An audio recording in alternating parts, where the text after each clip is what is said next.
remember going to record labels and them, you can't sing in falsetto. That's not, you know what I mean? But we were like, man, we're going to do what we feel.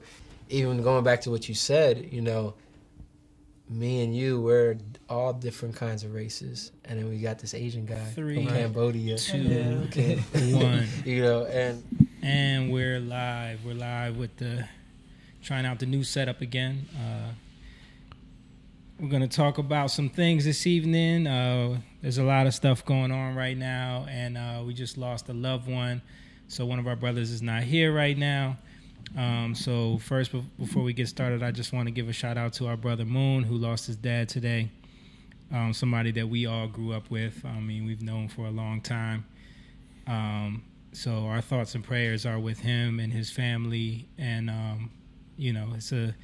it's a tough loss. We know we've all been there. We know what he's going through. Mm-hmm. We lost our father back in 2012, and that's someone who was also real, involved in Simone's life as well. So, just wanted to put that out there and let him know that we love him and we're with him. And if he needs anything, he knows where we are. You know what I mean? So, anybody else want to say anything about that? No, I mean, it's hard. I love Mr. Irwin, and he was a really kind person, Yep. He great heart. Good Amazing heart. He with Simone, it's crazy. Like, this man took him in. Yeah. He came in as a stepdad, but he became his dad. Yep. And took in him, his brothers, his sister, and his cousin. Yeah. And even when they separated, Simone's mom and him separated, he stayed with him. Yeah. And it was just a testament to the type of guy he was. He always treated him as his son. Yeah. And that's why he calls him dad today. And a lot of people don't know that, Simone's stepdad was a white guy, you know what I mean? Yeah. Not that matters, but it's just, this is somebody who took in an entire Asian Cambodian family and raised them like his own after he already had his own kids, grown kids. And not only that, they all took to them like their real family, Yeah, not only that, with us, like, he treated us like his extended family. Oh, absolutely. I remember like 1999, like 2000, those days. We used to call it the bum days. And Simone reminded me of that the other day. Because we would literally, this was like, right during when we first were going to college. Yeah. So like the days when we didn't have class, we didn't have any jobs at this time because we had we were in the job transition all at the same time. You still weren't ironing your shirts according to your mom? No, I still don't do that. This shirt's wrinkly as hell right now. But this is crazy. Like, looking at this 20-year shirt, like, I'm talking about back in those days, like 20 years ago. But those days were called the bum days. We used to be at Moan's house every day. Yeah. And we would just show up. I would show up there, and like we would just sit around, and he would make rice and sausage, and like that was like the staple. Yeah, it's the first time I ate sriracha. But Mr. Irwin was always there. He would always just be reading his book, drinking his coffee. Yeah. He was just like one of the greatest guys, man. Yeah, I met him one time, and it's like, his energy. Yeah, he just welcomes you. Yep, he's talking to you natural. It's not forced. Mm-hmm. He's willing to engage with you. Some people they're nice and cordial because they have to be. Hello, how you doing? That's about it. Yep. But when someone sits down to actually have a conversation with you and go in depth, and meeting him one time, and I've never met him again. Yeah. And he wanted to know about woodworking. Why did I start? What got me interested in it? That's the type of guy he was, man. I remember he used to come visit, like, because he ended up moving. His family's from Warren, PA, so he ended up moving out there with them, and he would come visit every year. But he always seemed to come around when we did the Kwanzaa shows. We used to do these Kwanzaa shows every year at the. I wonder what type of audience were you guys trying to attract there in Philly? At the Philadelphia Free Public Library, they used to do a Kwanzaa show every years later. Hey, would you get us to do this Kwanzaa show? No. But the thing is, they used to pay us really well of course, to do this show. Yeah. And Mr. Irwin would always end up going to that show. He would be literally the only white dude in the audience. Right. But he was always so proud of us. He was always all he did. Yeah. He always just would show his family videos of our stuff and like the MTV. Well, you got to think about that, right? That generation have constantly said these young kids are up to no good. Yeah. And he's seeing people fulfill something that they've been working. He got to see you guys when you guys were teenagers working on this. Mm-hmm. So to him, it's fulfillment, which is what a lot of older parents have always asked for is, can you at least finish? Yeah. It's like the whole, like I've talked to parents before who were like, go to college. They don't even care what you graduate. They just want you to finish. Mm-hmm. Just finish, you know? Yeah. Just do something. Get something do done. Something. Don't quit at something. Right. No, he was definitely very, very proud of Simone and us. Right. And he used to, brag about it all the time. Mm-hmm. And Simone would get so embarrassed. Yeah. He came here a few times when we would have our Christmas parties and stuff like that. Yeah. And I can tell, like I said, Moan, I feel for you, man. I can tell he's hurting. Yeah. His voice. This guy means a lot to him. Yeah, man. So I can tell. I mean, he's really the only father that he knew. Yeah. You know what I mean? Like Simone's biological father really hasn't been in his life. Right. So that's the guy that raised him. Yeah, that's man. the guy that introduced him to music. Yeah. That's the guy that... Yeah, if it wasn't for him, he probably wouldn't be in the group. Yeah, that's the guy that showed him how to be a man, how to be a father, in a lot of ways, and how to love people, because Simone has a stepson now. So now he has that example of how someone who's not your biological child, you can love them like your own. You know what I mean? Yeah. And he got that from him. So, it's... Yeah, we're here for you, Moan. We're here for you, man. Definitely. Yeah, we love you. I didn't talk to him today. I just texted him. I just wanted to give him his space. Yeah. Because I know how it is. But, yeah, I'll definitely be calling you soon and seeing how you're doing. Yeah. I mean, it's always difficult. You don't know what to say to people, you know what I mean? Yeah. But you've lost your dad. I've lost my mother. Your mom. Yeah. So I know that feeling. And we've all been around each other through those losses. Yeah. Liz reminded me, I forgot that like all of like Brian, Pete, Simone all came to your mom's funeral. Yeah. And they never even met her. You know what I mean? I think the only one in my family that ever met your mom was John. Wow. No, I met her. Oh, you met her before? Yeah, a couple times. Oh, for real? Yeah. I didn't know that. Yeah. Oh. I just remember John met her after his dad passed, and I brought him over there, and your mom was like, sorry for your loss. Yeah. And then, like, shortly after that, she passed. Yeah. But, yeah, like, we know what he's going through. We know what it feels like. It's an awkward thing. It's difficult. Nothing is gonna make you feel better about it. Nothing anyone says. Nothing anyone. You gotta go through the grieving process. Go through it. But it's the legacy that they've left with you. I mean, it is painful. I still miss my mom. And now having a brand new baby girl. I wish if my mom, your daughters, I think my about sister's it all kids, the time. But it's our job to fulfill their legacies, with our kids. Whatever the lessons that they've taught us, all of the colloquialisms, all of the little folksy sayings that they would have told us, those are the kind of things that I'm looking forward to telling my daughter and my nieces, and on, because I think that's how they're going to live. They're going to live through what they have said and what we can teach the next generation. Absolutely. Yeah, I think we talk about it too a lot. Like if my dad was still here, like some of the conversations we would be able to have with him now, like knowing all the things we know. And you guys are unique, man, because your dad would let you talk. Yeah. I mean, you're his son, so it's going to be different. Right. But when I was taking little bass lessons with him, he was probably one of the first people. Rachel was like, I did. Yeah. I gave up on that dream. James got him a bass. He was like, I'm going to be the next Larry Graham out here. Well, right after that, my mom died. That is true. So I lost focus on everything in my life. Nothing meant anything. I just was like, whatever. But you were consistently taking. I was. My dad was like, "Yo, James, I like that guy, man." He was really invested in teaching you. Yeah. And I think that's one of the things I learned from him was he was one of the first adults that he actually wanted to hear your take.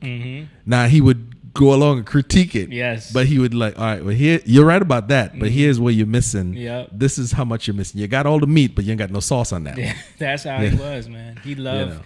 he loved engaging in conversation and debate and challenging your thinking and And I think that's what those are the kind of things that build a relationship between one generation and the next. Yeah. Is giving younger people the opportunity to grow verbally, spiritually, economically, emotionally. All of those kind of things will add up to the adult that we are today at 40, almost 40 years old. You know what I'm saying? Yeah, absolutely. You know? So that guy, Simone's dad, has added so much value to his life that you can't measure it. It's the end result is gonna be through Noah and Jaden, and he may not be able to see it, but his legacy will live on through that. Yeah, it lives on, and you just got to know that everything that he gave you lives on, and everything that he gave you, you honor that and you uphold that. And I think that's a testament to, that kind of speaks to what's going on now, because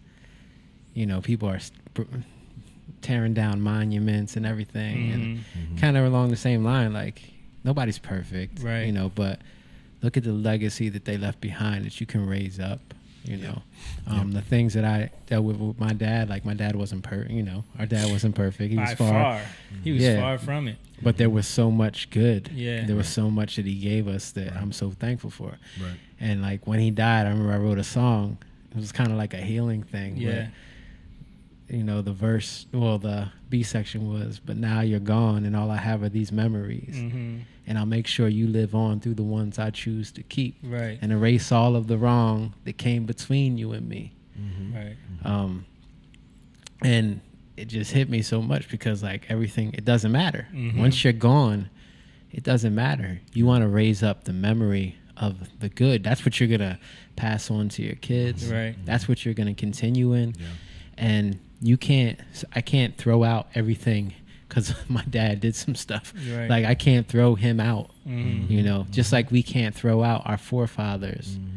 There's so much that this country is built on that we have to look at, this. And in that instance, you have this white guy who raised up this Cambodian kid and his family. Who came out of a communist Marxist situation, right. You know what I mean, that didn't work and had to flee here to be, as a refugee. And in one generation, things can change. Look at that. Right. And I think that's the story. It's about love, how love is the thing that's the catalyst that can change things if you're open to it, instead of focusing on all the wrong. Right. It's easy to see and the all wrong. The hurt and all the Or you could look at also the monuments as where we were and where we are now, what we've come from. We're not honoring Confederate soldiers per se, right? But we definitely have come a long way from what it used to be. Wow. Yeah. You know what I mean? So if you look at it from the standpoint of, I'm not sitting here honoring these guys or whatever it is, whatever, but I'm looking at it as where we used to be and where we are now. Yeah. That even doing that humbles you. Of course. All those people that think, oh, USA, greatest country in the world. We're the best. It's like that. Those things are there to remind you, it wasn't always great. It wasn't always there. What I mean? And and you need to constantly be evolving and getting better and figuring out where we're going wrong and how can we advance. And those are the flaws that you need to see in society, because you are flawed. Right. So if you're so busy looking at the flaws in society, you may not pay attention to the flaws that's in you.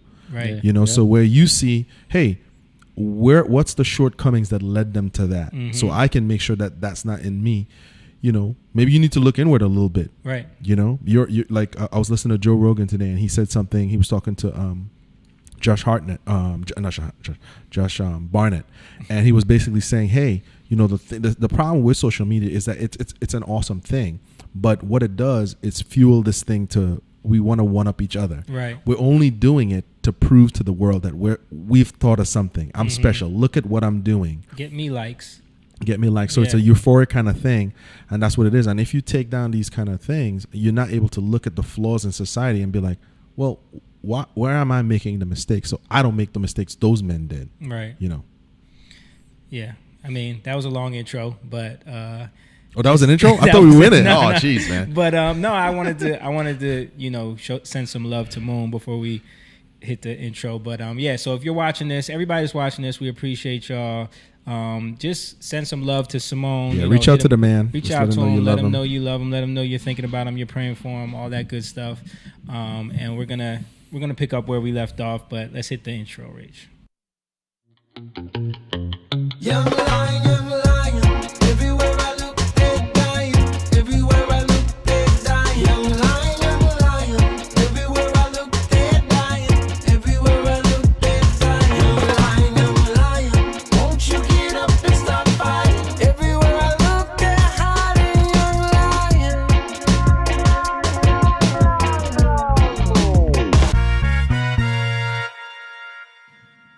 Yeah. So now that we got that out the way, quick shout out to everyone who's watching. We got a bunch of people in there right now. My mom's in there. I see Dave still. Tiffany. Real quick, Tiffany says, I love this group too. They are so awesome and their music is beautiful. Hey, Jatan, love you guys. Love you too, girl.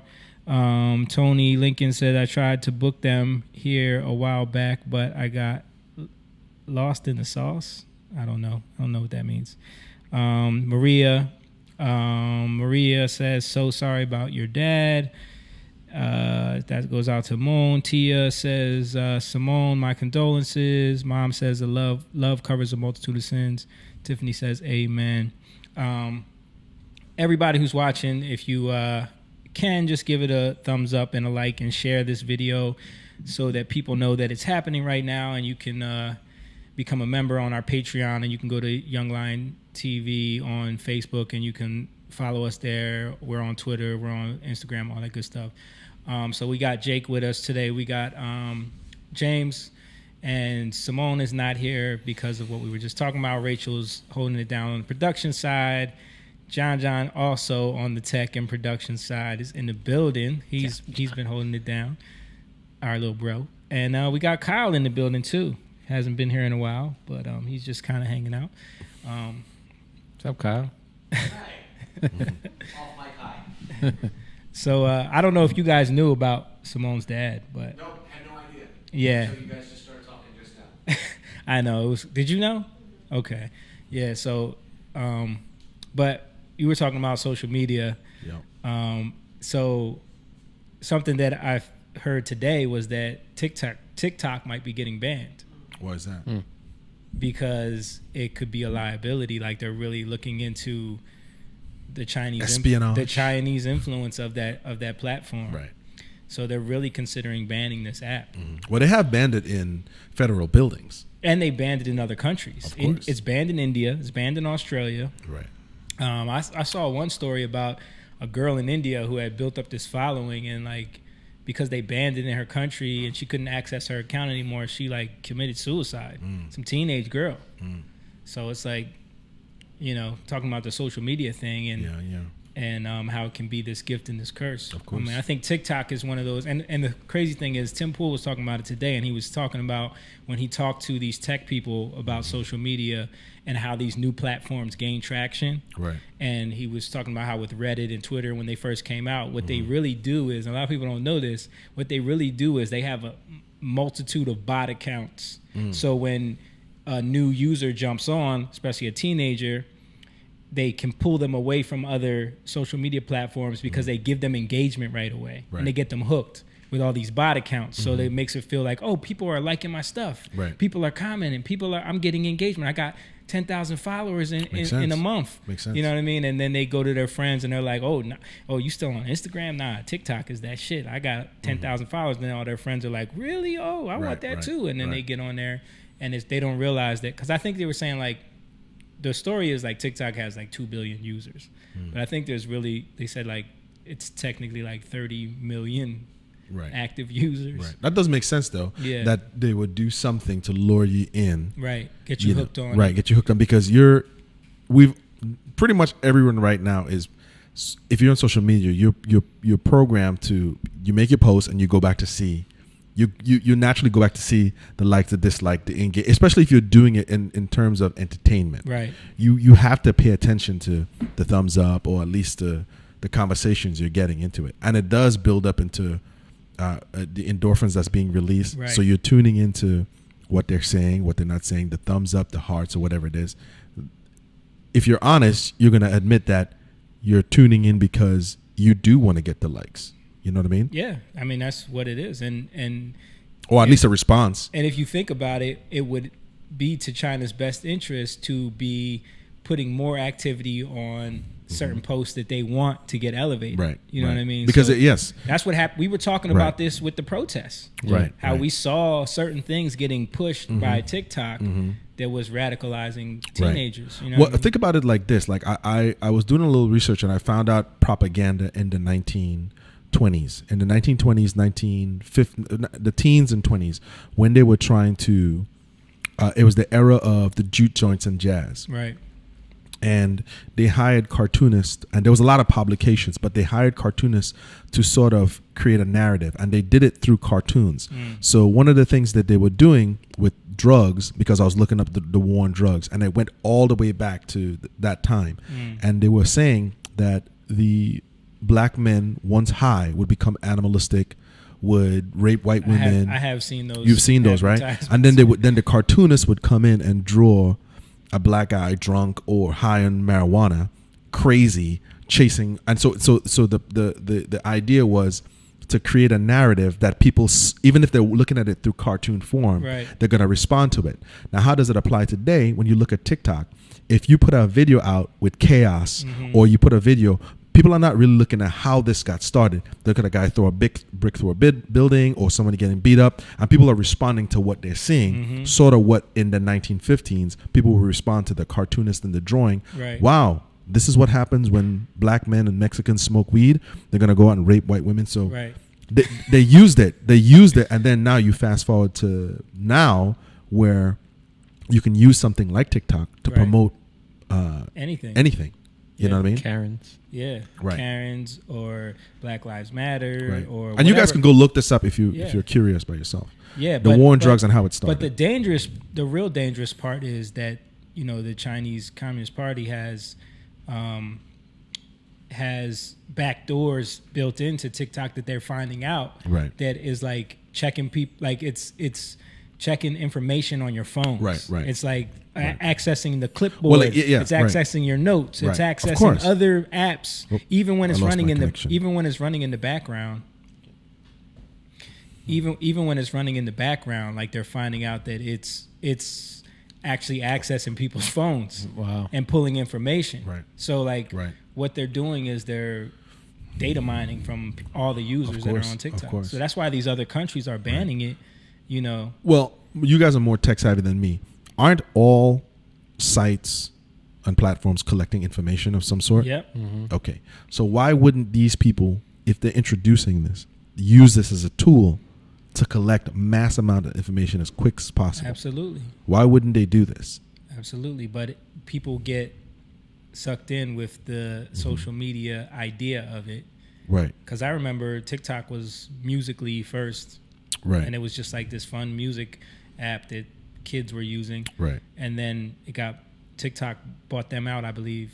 And then I found out like it was a Chinese company. Well, when the riot started, you were telling me that a lot of people were responding off of the videos they saw on that platform. Yep. You know? When I went to research some of the stuff, a lot of TikTok videos were coming up. Right. And that's what I'm saying. When you look at the parallels in history and you look at how news and information was shared, right, it could be used for truth and information, but it can also be used to propagate a certain thing where if you just look at the cartoonist or you look at the image or whatever it is, you already bought into the story because you're responding to that. Isn't that what the Nazis did? Didn't they use propaganda to paint Jews in a certain light to get people to buy into the narrative? You know what I mean? Right. Like this is what they did. Right. You know, so it would make sense.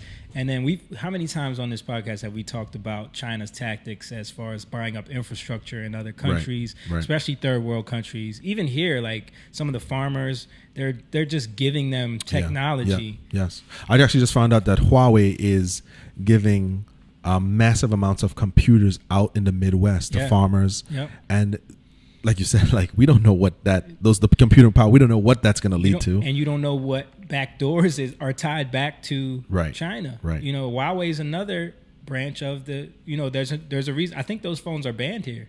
Yeah, they are. Yeah. They You are. know what I mean? Yep. Because it's like they But around the world, right. it's like, they're just giving that out. Yeah, and it's one of the most. I think it's the biggest phone next to the iPhone. It might be bigger than the iPhone. Right, now. right. Which, But they desperately want to get it here, get it into the United States. So what they did Not was just that, but also the 5G network that Huawei created. that's true. right. That's true. Right. That was one of the moves that they made to because this whole 5G conspiracy theory. Yeah, that burned and fizzled. Yeah. But I do understand it. It's tied to that concept where Huawei is the company that is providing 5G for a lot of these countries. So, it is a way for China to just have access to everything. Right. You know what I mean? And if you think that a country with that type of history wouldn't use this to their advantage, something's wrong with you. Right. You know what I mean? They have a history of doing this kind of stuff. Yeah. Especially, we talked about coronavirus and all of that, but it's crazy. Yeah.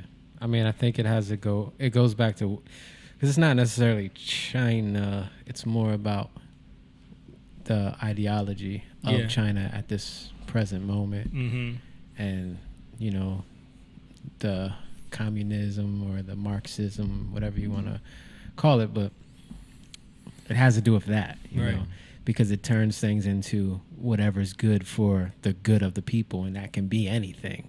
You can turn that any way. Right. And all you got to get is the people at the top to feel like they're doing what's good for the people, when really we've come to find out that most people are just twisting stuff because they really only care about themselves. Yeah. We talked about this many times amongst each other. I don't know if we mentioned on here about the Black Lives Matter movement and what it really is when you look into the organization itself. Right. Yeah. The idea of Black Lives Matter is a true statement that matters, you know what I mean? Yeah, that is course. the truth. But when you look into the organization behind it, it's like, wait, there's a lot of red flags here. You know what I mean? When they're spewing Marxist ideology, and they're claiming, wasn't it like two of the heads said that they're trained Marxists? Marxists, you know what I mean? But isn't that kind of what people do, though? They join something because the initial sentiment is good, or whatever it is. It sounds good at least. Right. But we never go any further to actually researching to go and see what is your platform, what do you really stand for, right? What is your end goal? Like, what's your mission statement? What are you trying to do? Where are you trying to be? Yeah, there was a video that I saw that went kind of viral on Twitter. I don't know if you can find this, Rach, but it was showing people were doing screen grabs of when you go to their website and you click the donate button, that takes you to this company called actblue.org. And then when you look up actblue.org, it's actually just a wing of the Democratic. It's like a super PAC for Democrats, where all the money that you're donating to Black Lives Matter is really just being funneled into this super PAC that they're using to pay out the Democratic candidates for president. So it's like, they're kind of like part of the DNC. Yeah, it's basically like, or at least an arm of it. Yeah. But people that don't know that, people think that they're just giving money to help fight police brutality. Right. You know what I mean? But why do you think? Look, we have access to information now more than ever. Yeah. The average person has access to amazing information that we didn't have just a few years ago. Right. What do you think it is that causes people to just not want to do like basic research? Like just look it up. It's gonna take like a few seconds. You know. It's the programming. Yeah. It's literally, we've been programmed to go to school, learn what you're given, don't care about anything else. Don't really, let me give you a bunch of stuff that you're not really going to care about. Like, we're taught from an early age, and you see it spouted all the time. And, I think this pandemic has kind of poked a lot of holes in that, but we're taught from the time we entered preschool to trust the experts, right? Right. So all through your life, you're constantly being shown, okay, these are the people put in the place of authority on this or on that. The people on the news tell us what is really happening in the world. Right. So we watch the news and we find out what's happening. So we're never taught that these people might have agendas and could skew things. We're never taught that. Right. So we're just kind of taught like, all right, believe what they say. And so when someone turns on CNN and they watch Don Lemon, they think I'm getting the news. Right. You know what I mean? So there's no reason to do research. He did it for me. Right. They don't realize that these people do no research. Not only that, the government does it for me. Right. Everything. Like, Right. then you get into the state of privilege where you feel like it should be done for you. Right. And that's really the key. I mean, it's like spoiled kids. Mm-hmm. Like, well, why do I have to do that? Can I get somebody to do it for me? Right. Like, can I find a Mexican to Yeah. do it for me? Yeah. You know what I mean? I don't have time Like, to do that. Yeah. We become privileged. I just gotta say, James is looking extra black on his camera today, boy. Well, I haven't. James is looking like the half Indian side is not showing up today, brother. Hey, listen, I embrace my black. I think it's the lighting. I know, but the lighting is funny because we keep switching things up. We're trying to get the hang of this new setup, and I think after a few weeks we'll have it down. But we need to get. I'm looking extra black. I'm just looking on the monitor and I'm seeing. Can that be my new name though? James Extra Black. Extra. I'll take it. The Indian side don't recognize me anyway. They don't. No, they don't. You ain't Indian. They don't to want them. me. Yeah, but it's definitely, about a lot of privilege. Yeah. A lot of what we. I mean, what country has more privilege than this one? Yeah. But aren't we looking at a system though that produced these people over and over? Like, I mean, they don't just show up as and become the thing that we're looking at right now. We should then start looking at the system that produced these kind of people. Yeah. You know what I mean? Yeah. Well, that's why it starts with the family. Yeah, that's really where it is. Right. Yeah. Right. Because you can't hope that the school does it for you. Right. Yeah. Or TikTok. Right. And I think that's what, like, even in terms of, you can't think that the school, you can't think that McDonald's, you know what I mean? Like, My kid you is can't fat think because of McDonald's. Right, Well, right. you took him there, didn't you? Right. You can't suing think that McDonald's. Cartoon Network Yeah. Right. is gonna raise your kids. Like, Nickelodeon. yeah, Right. Disney Channel. Yeah. It becomes like a thing where now it's like iPads and Yeah. Yeah. But it's like, what can I do? Yeah. You know what's funny? I was in the Poconos this weekend, and we were on a campground. And I was telling Jamie today, we were in a campground, and we're kind of hanging out in this camp that you could rent. And something interesting was happening up there to me, was the amount of people that were going out of their way to be friendly. Just going out of the way. I mean, have you guys ever been to a campground before, right? Obviously, right? No. Okay. So it's these trailers you pulled in, you rent a space, and you kind of make these things your own. So everybody's adding their own little pizzazz to it. So Take back the black statement, James. What? you talking about campgrounds. Nah, but go ahead. he took it right on back. No, but go ahead. But so while I was there, like I said, I'm noticing people are going out of their way to say hello. Yeah. To acknowledge. Sophia's running around. They're acknowledging, oh my God, she's so beautiful. Yeah. She's amazing. Okay, great. Everybody's commuting. I'm seeing kids outside playing. I haven't seen this in a long time. Right. Just kids engaging. But I feel like they're putting on a show too, because as soon as they leave there, they go right back to, you know what I mean? Right.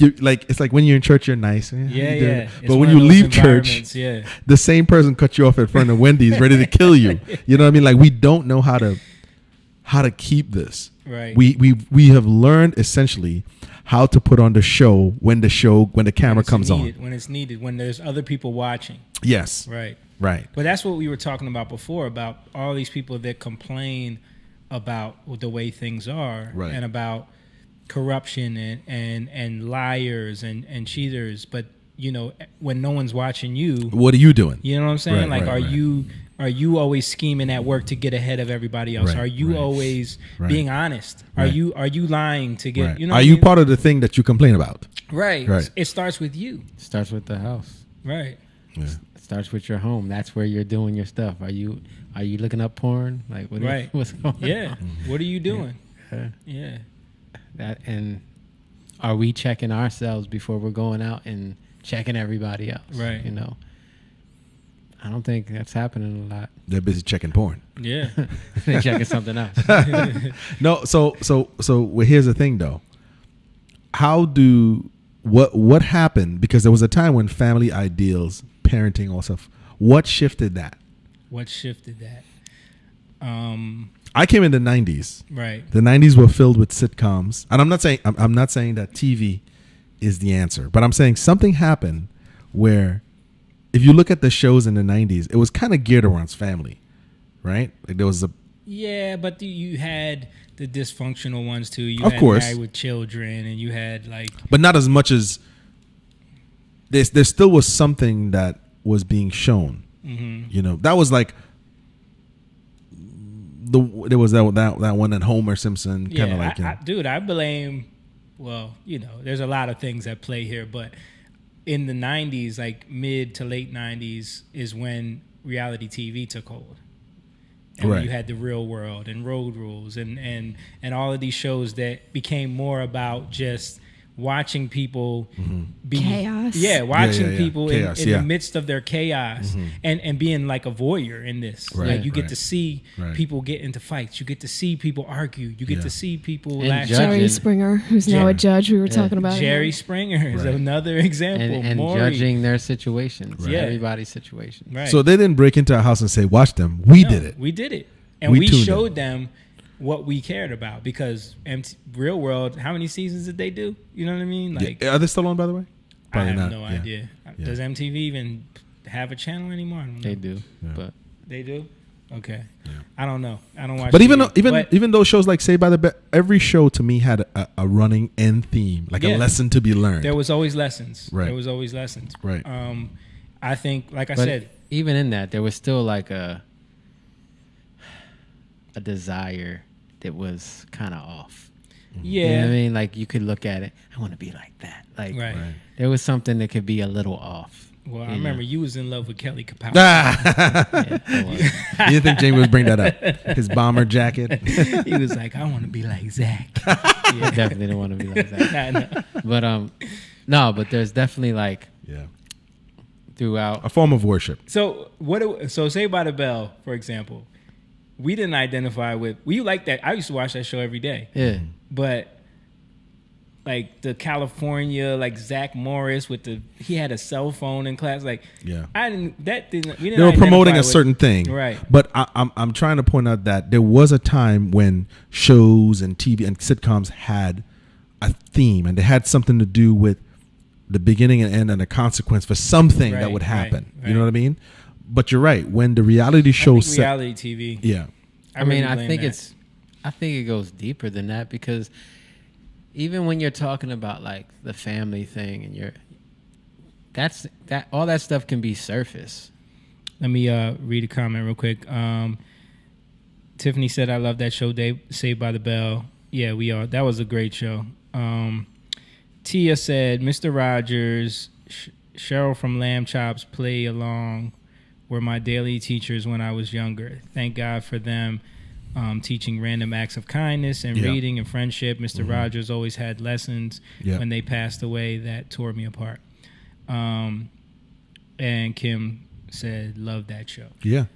So there are examples of people teaching something. Yeah. Yeah. I mean, there was a lot of those shows when I was growing up. I remember, there was a lot of propaganda shows now, looking back on it, Bill Nye the Science Guy. Right. But even look back to like the 50s, like you had I Love Lucy, and you had the Moonlighters. Was it Moonlighters? Yeah. What is it? Honeymooners. Yeah, Honeymooners. Moonlighters. Yeah. Moonlighters. Yeah, that show. You remember anything, Jake? Leave It to Beaver. Leave It to Beaver. Right. Yeah. But then there was like Dennis the Menace. Right. Yeah.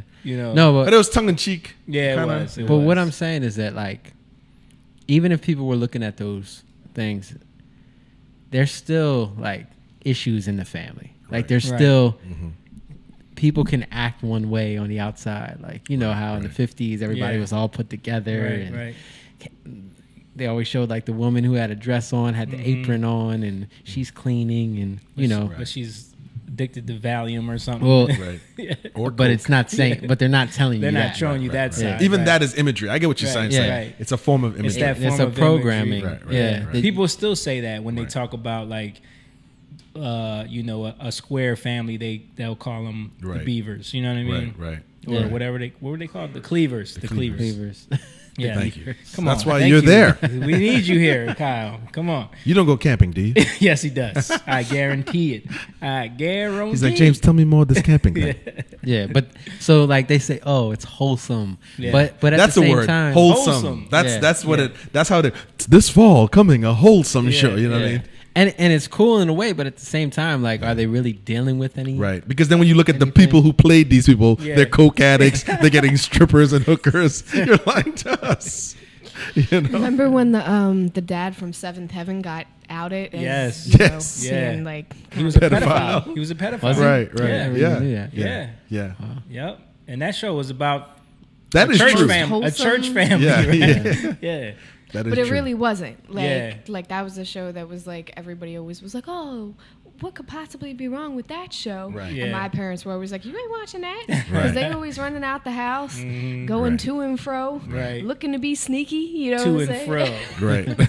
Yeah. So what you're saying is, when people say, "Remember the good old days when it was," shut up. Yeah, you don't know what you're talking about. You don't know what you're That's talking all about. fake. Again, I think people look at that as like Right. shows were so much more wholesome back then. I think that's what the market was then. Right. Yeah. So okay. these people were catering to an idea that they knew would sell. And It the people wasn't at the like- time could only stomach a certain type of thing. because that same time they were making, you know, what's the show with the cop and the little, what's that show? Huh? No, not Family Matters. I'm talking about the black and white days. Andy Griffith's show. Yeah. The same time they were doing that, they were doing Baby Burlesque. Okay, so Right, you know what I'm saying? right. So That was it's even like, before. Right. That was even before. Right. Yeah. Right. So, you know, they're Hollywood is not about. Yeah. Has never been about like we care about wholesomeness. You know what I Right, mean? right. They're just trying to sell. Yeah. Right. And that's So they'll feed you whatever it is you want to watch. Yeah. And now that we're in the era of quote unquote reality TV. Yeah, and not only that, I think it's even more nefarious. They'll feed you whatever they want to push, as Yeah. far as like into the minds of the masses. Well, maybe that's You know what where I mean? TikTok that's where we are now, because the era of MTV and all those shows are. I mean, some of them are still around, but they're nowhere near as addicting or popular as these As sites. social media. Yeah. And when we were teenagers, MTV shaped the minds of everyone our age. Yeah. Yeah. Facts or not facts. Yeah. Like Yeah. everybody watched MTV. The music videos shaped. We were talking about this earlier. Cribs, you would watch Cribs Yeah. and be like, damn, all them cars, and like, you had no idea Yeah, that yeah, house that's was fake. rented. All that was fake. Yep. Like, Yeah. Yep. you know, like you didn't think about the fact that It wasn't even a one's possibility. Refrigerator has 13 Gatorades on Right. that. You know what I mean? Like Marketing. yeah, right. Right. Like, Right. That's Yeah. true. That's true. So it's relative to where you're standing, basically. Yeah. So we saw it in 2002, and you were immediately motivated that Ludacris had 50 cars and 10 bottles of Cristal. He had no food in his fridge. Right. So then when you look 20 years from there, and there's a whole culture of adults now who are all obsessed with consumerism, Right. and have nothing, like have no real understanding of wealth or wealth development. It's just all about I need to live that Cribs life. You know what I mean? Yeah. That's becomes the mindset. It's a slow depravity. Like it starts out as a wholesome thing, and it just gets more depraved Right. as it goes on. Because you can't just go in and just mess stuff up. People can't take that. Right. You got to Right. do it slowly. Right. They'll push back it against goes that. through generations. Yeah. And one of the biggest pushes was like the 60s, probably like mid 60s, when a lot of this new age and mixture Right. of communism stuff started coming in. That whole Laurel And Canyon I movement. was just gonna say that. Yeah. The Laurel Canyon, like that shows you they were pushing an agenda. Dude, that And- was one of the craziest stories of the entire music business, because they developed a radio station, a whole record company, a whole distribution company, like just to push that music that was because they wanted to develop this music out of Laurel Canyon that Yeah. ended up being the whole counterculture Yeah. hippie movement. And there was no music scene out there. Right. And they totally invented one just to prop up that music. And if you think about that whole counterculture, like that became I think it was like Right. 80% of the university professors now are straight liberal and a lot of them came out of that counterculture. Right. Yeah. That's They the grew funny up in thing. that. A lot of those professors were living in communes doing acid. You know what I mean? Right. Well, think about it. I mean, music, especially music and movies, but mostly music, is the first euphoric thing that you're going to experience as a young person. Yeah. Without drugs, without any kind of drugs or anything. But that's the first thing, because where does it go from where a kid is singing "Let It Go" to like they don't want to listen to that no more, Right. and then they're choosing, because we're seeing that that's the first time where they fall in love with something, and then how they change through They get time. intrigued, and then they start to. Did you remember the dude Black Pill? Yeah. You ever hear him talk about his how? Because he grew up in a super religious family, and then he became obsessed with was it 9 Inch Nails? Yeah. And he was talking about how like it was because he wasn't allowed to listen to it. Yes. And then when he did listen to it, like sonically, it was like this interesting thing that it became like an addiction for him to listen to this when nobody knew about it. Yeah. And then he just started going deeper and deeper down that path until he was listening to the most darkest music he could think about, but didn't realize that all of that was shaping his mentality. Yeah. All of that was turning him into a different person. You know what I mean? And then he's rebelling against everything that he believed in, you know? Right. And I think a lot of people don't understand that. They're like, the stuff we listen to, the stuff we watch, the stuff that we're exposed to, it shapes us. We're sounding like our parents right now. Boy, don't listen to that. Boy, I don't listen to that, boy. I remember I always tell the story. We was watching Martin at my dad's house one time, and my grandfather was there, old school black preacher. Yeah. And he was like, we're cracking up. Martin's over there doing this, you know. And my grandfather's like, what is this foolishness y'all watching? This is just rotting y'all minds. Like, and we, you know, as a kid, you're like, you don't know what you're talking about. You know. Which Martin wasn't that bad, but you get what he was saying, what he saw, you know. Because I know if I saw my daughter watching some, you know, ridiculous stuff, I would make fun of it too. Yeah. You know. That's interesting. So, next topic. Ghislaine Maxwell. Oh boy. Has been arrested. Yes. I heard she's going to die from excessive blinking while in jail. Well, I heard she was going to commit suicide by spoon, plastic spoon. She trips and falls. Yeah. Is she about to get COVID? She's about to get COVID. COVID did it. No, but honestly, this is the play. And I was. Of course you don't. You don't know who Ghislaine Maxwell is? No. See? But he knows what camping is, so he's good to go. Ghislaine Maxwell is basically the recruiter and the girlfriend and the number one procurer of young women for Jeffrey Epstein. She's the Heidi Fleiss of pedophilia. Now you have to explain who. Oh, jeez. Go on, Kyle. Who's that? I said who? No, but Ghislaine Maxwell was basically the woman who... Yeah. I mean, I honestly think she was probably the one who set him up with everything. Because you ever look into who her father is? Yeah. And like how connected she is to... she's a very powerful woman. Very powerful woman. Family. Comes from a powerful family. Right. And you got to think about it like this, because I think... I'm sorry to cut you off. No, go ahead. I was going to say this. When we think of predator, we think men. Mm-hmm. It's natural to think that. Yep. Because men physically can... Especially pedophile. Right. Yeah. But we never think of women as a weapon and a tool that could be used to fulfill the desires of certain men. Right. Whether the gain is money or it's sexual itself, mm-hmm. or power. Right. We never think of that because we have compartmentalized women to be like, well, why would you want to do that? But if you look at this woman, her behavior, mm-hmm. she is, if not worse than him, right? Because she knows what's going to happen to them. And she's actively going out finding them. You're right. And then... So her recruitment skills. and then her easing them into the process of being raped. Right. Like she's the one who's setting them up. She's the one who would get naked in front of them. She's the one who would... She's prepping them for this. Yeah. Exactly. She's grooming all of them for him. Yeah, before he even enters the room, mm-hmm. she sets it all up. Right. You know what I mean? So basically that's who she is to Jeffrey Epstein. You remember that, you know who Jeffrey Epstein is, right? I'm sure. Okay. Right. So, yeah, that's the woman there. But I'm noticing, and I don't know if I talked to you about this. I remember talking to you about this. Mm-hmm. But I'm noticing that the story now, especially the day that she got arrested, I keep hearing the new spin, which is that Bill Clinton had nothing to do with Epstein. He was having an affair with Ghislaine Maxwell. That's the whole connection. Of course. That's the new spin. So it's like they immediately jumped on that story. Every news outlet was, when they reported her getting arrested, they threw that in there. Right. Because that's going to be a whole lot better right. than boinking some kids. Exactly. Right. We'll take this one. Exactly. Right. Even though we'll take adultery over pedophilia. Right. Because he's already known for that. Right. No one will be surprised. Yeah, just cut it out. But the fact that he was on the island and on the plane and hanging out with Jeffrey all the time. Right. It wasn't, 26 times. It wasn't that, he wasn't connected to Jeffrey. Right. It was Ghislaine the whole time. Right. And now they're going to push her to take the fall for it all, and then hopefully. Well, she didn't try to leave the country. She was actually in upstate New York, just chilling the whole time. She was in New Hampshire. Yeah. Yeah, she was in New Hampshire on a $1 million estate. Yeah, she was purchasing. She was living her life.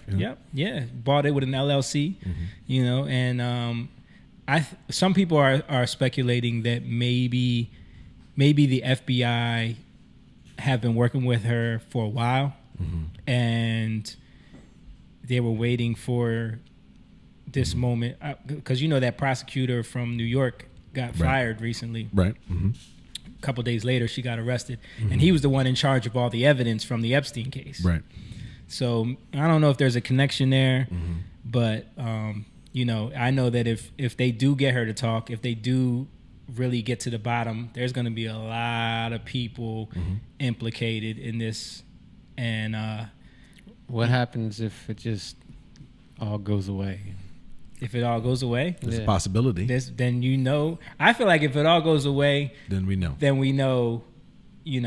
That everything is just straight up. I mean, we already know that because the way the Epstein case in 2012 was handled. Right. But I mean, it's obvious. If she either ends up dead, or if we don't hear anything, and it's just, oh yeah, she went to trial and she was convicted and that's it. Right. Right. Or if she takes full responsibility for everything. Right. Her name's nobody, because we know she did not just do this all by herself. Yeah. I mean, the people that they're talking about, Prince Andrews, Prince, the other Prince, what's his name? There's too many T's to cross and I's to dot, that she is just a lone wolf on this, her and this one guy.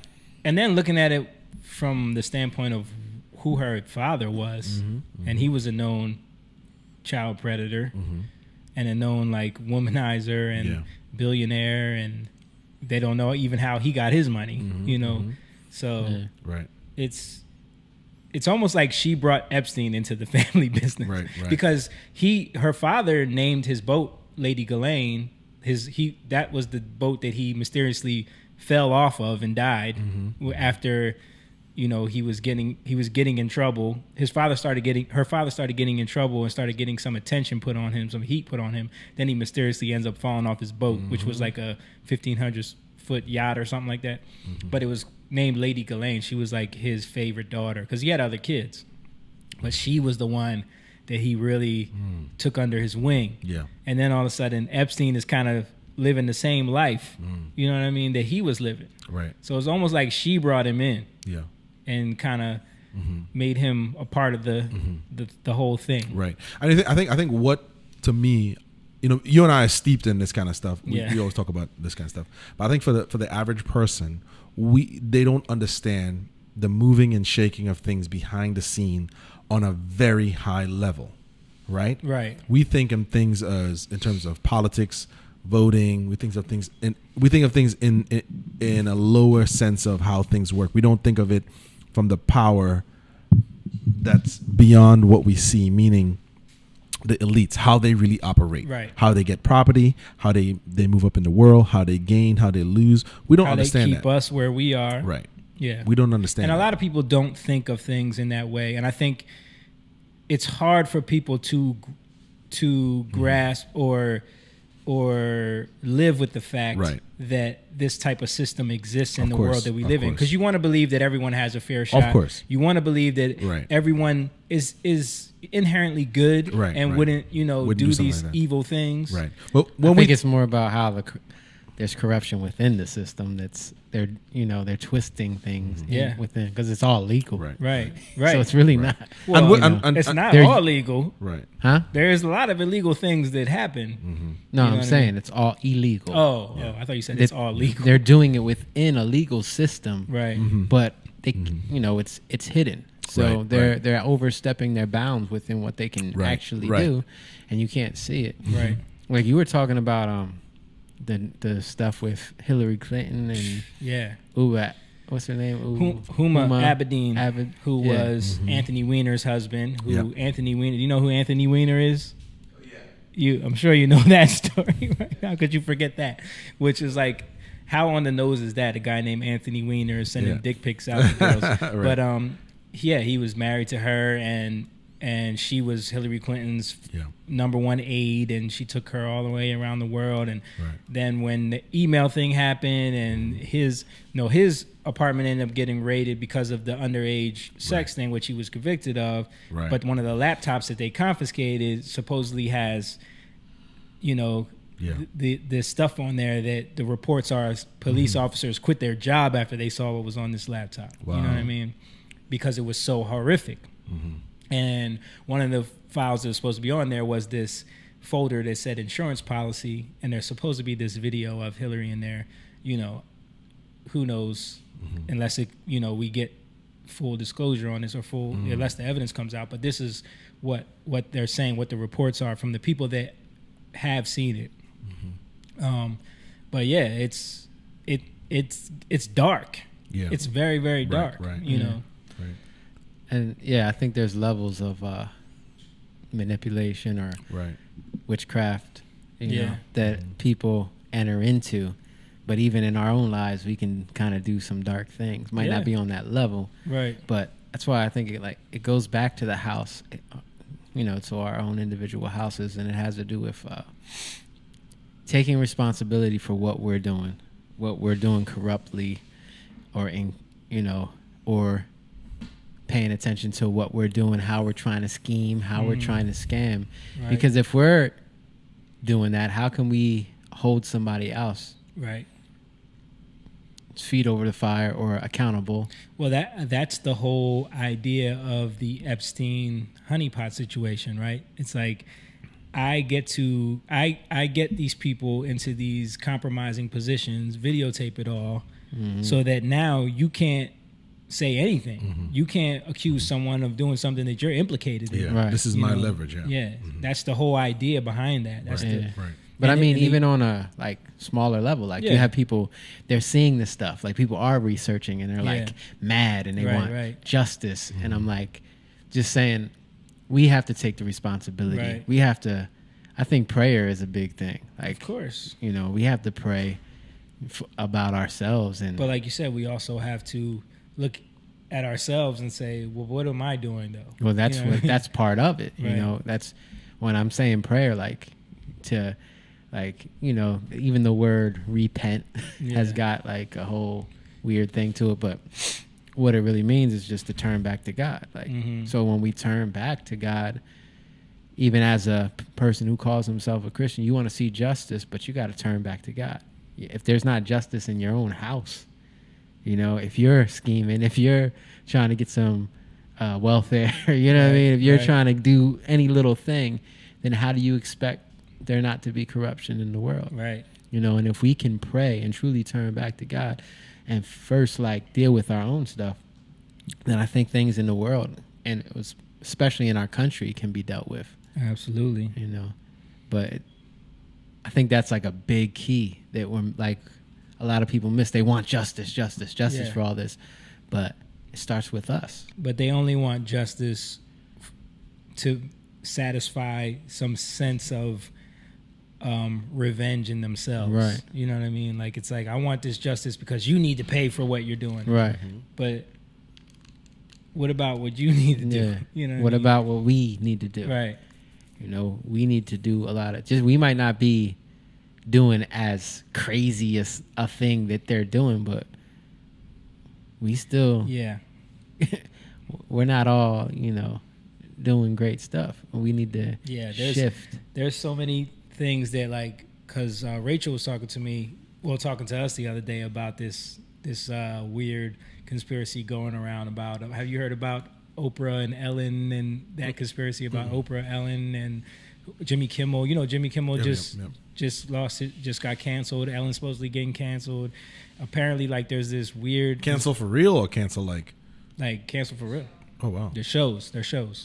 Not cancel culture. Cancel. Jimmy Kimmel's show is gone, I believe. Wow. Like someone drove down the boulevard where the show films, and they already took his name off the thing and everything. I mean, allegedly.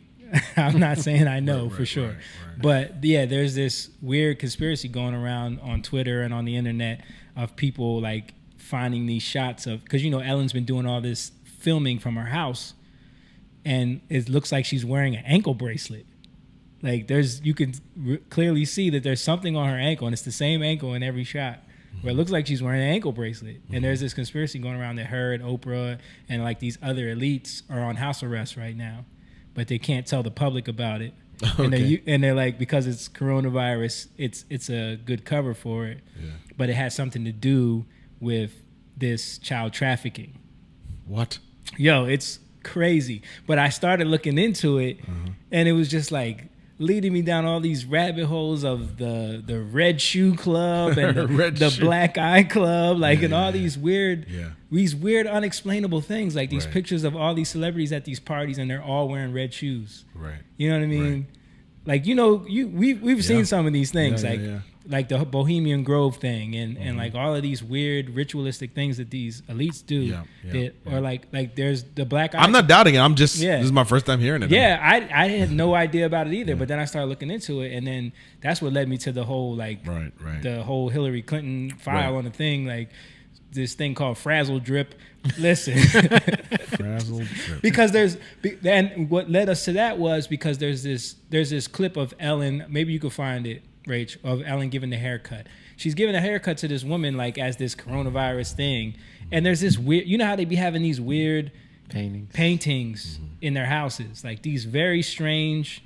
And there was one there, and someone in one of the comments was like, "Yeah, look at the Frazzle Drip painting behind Ellen." So like, what is that? We're like, what is Frazzle Drip? But I was like, I don't even want to know because I know how the internet can be. But you did want to know. No, I didn't. It came up like when I was looking into the whole thing. Like I was trying to see if there was pictures of Ellen with the ankle bracelet. Right. And in that search, I came across that. Right. Right. It was. So what is the Frazzle Drip? I'm not even going to go there. Okay, here's the video. I'm not even going to go. If you want to know what Frazzle Drip is, I suggest don't look it up. But if you do, I see some pizza emojis. Yeah. But yeah, so look at that painting. No sound. Oh yeah, we didn't plug in the sound, but it's all good. You don't need the sound. You see that painting, dude? Right. I don't get it, but I think they show a little bit more of it. It's just creepy and weird. Like this looks like a bunch of sticks. It looks like a kid drew it, right? It does look like a kid drew it. You know what's funny is, did you see Schultz on Rogan? Yes, I have. Right. Remember when he brings up Tom Hanks, and he was like, "What?" He was like, I text you about Tom Hanks. Like, yo, what's going on with Tom Hanks? But have you seen like what is causing people to look into that? Have you seen his Instagram account? No, I have not. I have Instagram, but I don't use it. Yeah. See if you can find the stuff that Tom Hanks posts on his Instagram account. This is weird. Like he just posts these weird pictures of like a child's shoe in the woods, or like a glove, a mitten, like lost somewhere. Like he just posts these on Instagram. He just takes pictures of them and posts them on Instagram. Yeah, like stuff like this. And there's hundreds and hundreds of these pictures. And he has like this weird Instagram account that people, and if you look at the comments, dude, they just go in on him. When's his last post from, by the way? It is from 1 week ago. Okay. Yeah, because another thing about when I was looking into this thing, like people were talking about his wife and him getting coronavirus in Australia when there was only 200 cases in a country of like, what? How many? 30 million people live there. Right. There was only 200 cases and they got it. It was like weird. And then there's this hashtag like, where is Tom Hanks? Because no one has seen him. Right. So they're like, yo. So you're saying Corona is a ploy to hide pedophiles? Bro, I don't know. It's crazy, bro. It's crazy. It's crazy. Right. But they're, yeah, like, look, I'm like, just reading this. look, a pacifier. Like, why would you post that? That doesn't look, that's not weird to you in any way? What were you looking at? Just news on Tom Hanks. It says Tom Hanks has no respect for people wearing masks. Tom Hanks baffled by folks who don't take COVID-19 seriously. I don't know. It's just like BS stuff. Yeah, like there's this. I'm telling you, there's Comments are now turned off on these last posts. Oh, really? Comments now turn, because if you go on Tom Hanks' Instagram and look at the comments, all they're doing is like, you're gonna pay for touching kids. Like they're going in on this dude. Right. What if by chance this is uncovered? Like it's uncovered. Bro, I don't know, man. Like I feel like there's so many people that we wouldn't expect that are involved in this. You know what? I heard somebody speaking about, and it like really hit me, especially with like a word I got like prophetically in the summer last year. But this guy was talking about 2016 was like a point for like half of America probably to really go through some things. And why? Because Trump won, and they swore Hillary was going to win. Oh, yeah. It was a shock. It sent people into shock. It sent people into almost like grieving a loss. Yeah. A death. People were crying. You know? And when you don't deal with that in the right way, what does it turn into? Yeah. Rage. You know? And outrage. And I think that's what's happening that now. meme of the girl during Trump's inauguration, that meme of that girl screaming in the streets. Yeah. No! Yeah. But you're seeing that like it's almost like they're poking at people in the right way so it can bring the rage to the surface, the things that people have not dealt with or grieved in the right way. Because it doesn't matter. Like, even if you're wrong, like, even if you believe something and it's totally wrong, you still have to go through a grieving process. Right. When you have to accept what happened, and a lot of people don't want to accept it. And on the other end of that, people got to help people through these things. Yeah. You know, that's why we have to have mercy for people. We have to have grace for people, because you got to be able to help people through these things, help people through their loss. Because, you know, being even in a relationship, me and my wife, sometimes I'm like, you know, she's not right in my opinion, but that doesn't mean that I don't have to pay attention to how she feels in the moment. Right. And I don't have to help her through it. Exactly. And deal with it, you know.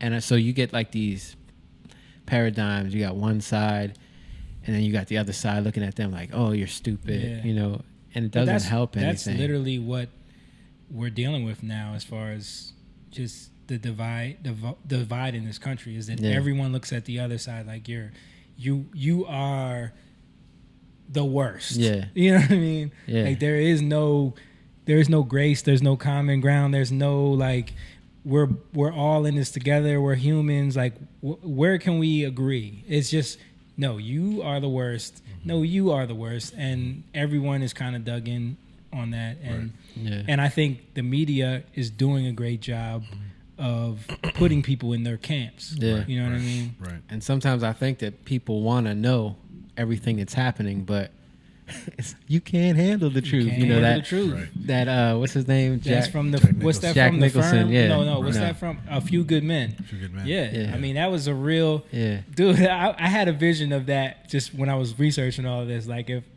because isn't Hillary supposed to testify about something in September or something like that? Like, does she have to? I think she got indicted again about the emails or something like that. I don't know. I saw something about that, but I just had this picture of her like on the stand doing that same thing. You can't handle the truth. Right. Yeah. What? I was just gonna make this point. I was gonna say I think one of the things that the public or regular folk is struggling with is this: when we think of wealth and money, we think of all the things we would spend, cars, money, house, clothes. We think of all the things that we would fulfill in the, like right away, right? But we never think that the people who already have that, what do they want to fulfill? Right. Beyond the cars, beyond the Bugattis, the house, Money all means stuff. nothing to them. Money means Materials nothing to them. What desires do they want to fulfill? Right. And if they have the means to do it, can they fulfill those desires? Right. If they're introduced to it? Because I think a lot of times we're thinking about something from where we're standing. Man, if I won $1 million or millions of dollars, I would go buy a house. I'd do this. But after all of that, you're bored with that now. What Right. do you do? And the people with this kind of access to money and power, what next? What's next for them? Right. You have hunger that never gets. It Yeah, never right now- because quench. that's not the Bugatti gets old. It's Yeah. the mansion is old. Yeah. And what's next? Fulfillment in self, which And is the desires, the sexual desires. I also desires. think that the public, the regular person, has been fed this idea of Yeah. the predator, like you were saying, the pedophile, the guy, the sex offender, is that mysterious guy at the park that wants to touch your child. You know what I mean? The guy in the coat. Yeah. But the fact is that I think there's something like, you can look this up, but I think there like 12 million kids go missing every year. Right. Every year. Right. 800,000 Yes. in the U.S. Yes. alone. Yeah. Yeah. You know what I mean? Virginia is Like- one of the states that. Virginia is one of the biggest ones. What's in Virginia? Yeah. You know what I mean? So it's like, where do these kids go? Right. And most of them are coming from third world countries. Most of them are like Right. being trafficked. Right. Right. For what? Right. And how are we not finding them? Right. Like, what is this? Yeah. And no one wants to. Right. It's so dark that people don't want to even think about it. They don't want to talk about Who it. was the guy, Sean? The guy that you? Sean Atwood. Yeah, he. I was watching some of his stuff the other day. Yeah. It's pretty good. Yeah. He was talking about like, all the stuff they do behind the scenes, Yep. how they transport. Like this stuff has been going on since Ever. Right. like with who's the guy in charge of Hold on, Rachel got some stats for us. 8 million worldwide. million? It's estimated. 8 million worldwide. And so if that's the estimation, that it's probably more Yeah. like 20. Yeah. this right. year? Every year. Just in general. Yeah. Every wow. year. Yep. Yep. 8 million kids. Right. And not to mention some are being sold. You're right. Some are being sold. Almost 1 million in the U.S. alone. Wow. Almost 1 million. Who's the guy owned Victoria's Secret? Leslie Wexner. Yeah. Wexner. There. Yeah. Yeah. So He had that was the other thing when I was looking into this. All of these CEOs that stepped down recently, and the day that they stepped down, the day that this information came out about Oprah and Ellen and all this stuff was March 17th. What day was that? That was the day the lockdown started. You know what I mean? It's just weird. It's just, and all these CEOs, the CEO of Disney stepped down, the CEO of Nickelodeon, the CEO of Victoria's Secret, all these big corporations. It all happened like within the matter of a couple weeks. There was all these. Y'all remember that when all these CEOs were stepping down? Yeah. Could they have been prepped? Look. It almost seems like it. Right. Right. Yeah. But again, like what you were saying, like you can't handle the truth. Right. I think. Or you don't want to. Yeah. Okay, I can believe this. Right. Yeah, it'll be shock for people. Right. Right. Especially Especially people like if you're attached to people who, artists, actresses, actors. You're attached to these people. You've grown up, watched their movies. You're attached You to them. worship in a way. them in a sense. You worship. Yeah. It's not gonna be like it. You have to slowly peel that away. Yeah. Yeah. And I the think spell has to be broken. Yeah, but it can't be like you can't just rip the veil off and just this is all that's happening. Right. God doesn't do that to us. If he did, we go crazy. Right. You know, I think there's a lot. Yeah, there's a verse in the Bible where he says he doesn't give you the ground all at one time. Right. Because if he did, the wild beast would overtake it. Yeah, and overtake. Yeah. So he's got to give a little bit at a time, you know, because we wouldn't be able to take it. Our identities are wrapped up in a lot of these things that we are attached to that aren't good for us. Exactly. But we've given ourselves over to it, you know, so little by little, it's got to be taken away. And I think maybe that's what we're going through right now. Like, well, that's what's happening behind the scene that a lot of people don't see. You see little glimpses of it, but you don't really know what's going on. Right. But little by little, things will start coming out. Yeah. And we'll start seeing it, those who want to see. Yeah. And then when it actually happens, who's going to be there for those people that can't take it, you know? Because that's the other side. It's got to be the people that are prepared. Well, we're a little more prepared for it, you know? Yeah. Yeah. Yeah. All right. Well, we got started so late. We might as well wrap it up on that note. Yeah.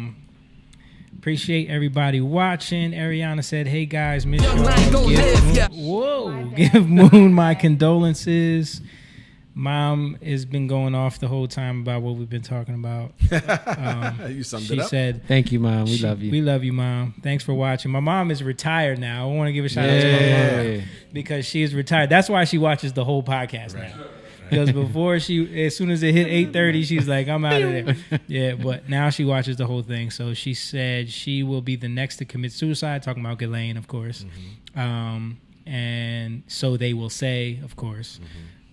And yeah, other things, deplorables. Why did I just get a Fox News update? Tom Hanks says he and his wife, Rita Wilson, had very different reactions to coronavirus. Phone's listening to you, bro. Listening to you. Seriously. Shaniqua said, "Congratulations, Angie." Oh, she's talking to her. Oh, everyone's saying happy retirement. Okay, cool. So talked about a lot of things. Again, if you get a chance, hit up Simone, send him your love. We're all praying for him. We appreciate everybody watching. Again, share, like, subscribe, comment if you're on YouTube, all that good stuff. We're going to keep we're working on the setup here. We're going to keep trying to, enhance it and make it better. And we hope you guys enjoy what we're doing. And if you do, share it with people. Let them know. You can go to our Patreon. You can become a member there on Young Lion TV, patreon.com/YoungLionTV. And soon we're going to be doing Patreon-only content, which is going to be dope. And Jatan.com for merch and music. Beautiful Eyes just came out. We got another song called Where Do We Go coming out soon, which is all relevant to what's going on right now. Thank you to everybody who's came to help out tonight, and we'll see you guys next week. Peace. Young Lion, go live, yeah. Young Lion, you